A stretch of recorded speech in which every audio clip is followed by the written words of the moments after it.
Question number 21 है students, calculate delta H for the conversion of graphite to diamond. Heats of combustion of graphite and diamond measured at 25 degree Celsius and 1 atmosphere pressure. Standard में conditions आपको given है -393.5 kilo joules and -395.4 kilo joules respectively. तो आपने students calculate करना है delta H for the conversion of graphite to diamond. दोनों के लिए स्टूडेंट्स आपके पास कार्बन डाइऑक्साइड के लिए वैल्यूज गिवन है कि ग्रेफाइट जब कन्वर्ट हो रहा है तो -393.5 वैल्यू आ रही है, जब डायमंड कन्वर्ट हो रहा है तो आपके पास -395.4 वैल्यू है.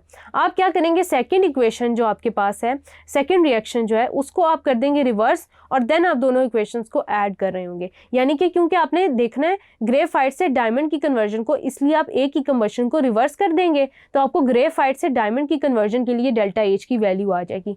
आपने क्या करना है, 395.4 किलो जॉल्स से सब्ट्रैक्ट हो जाएगा 393.5 किलो जॉल्स में, तो आपके पास जो आंसर आएगा वो आएगा पॉजिटिव में, यानी कि ये आपके पास जो हीट ऑफ रिएक्शन आया है वो एंडोथर्मिक है for the conversion of graphite to diamond.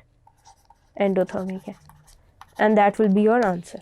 So students, that's all for today. I hope कि मेरा समझाया हुआ एक क्वेश्चन आपको अच्छे से समझ आया होगा. This is your on screen chemistry instructor Rimsha साहब signing off from tutoria.pk. Inshallah we'll see you in the next video with next chapter. Till then, take care. Allah Hafiz.